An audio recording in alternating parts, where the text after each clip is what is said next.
Indian উম্যানদের সোনার প্রতি যে দুর্বলতা, সেটা আমাদের দেশকে গরিব করার জন্য 2 নাম্বার কারণ।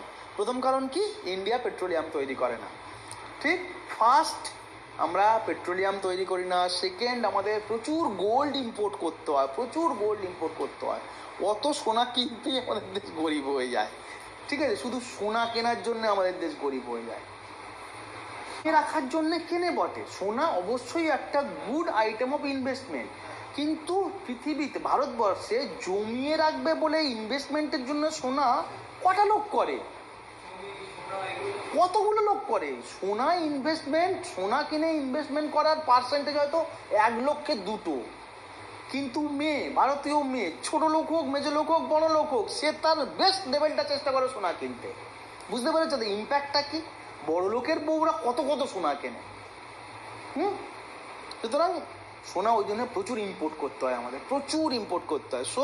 সোনা ইম্পোর্ট করতে হয়, ক্রুড অয়েল ইম্পোর্ট করতে হয়, রুপি ডেপ্রিসিয়েশন হয়ে যায়।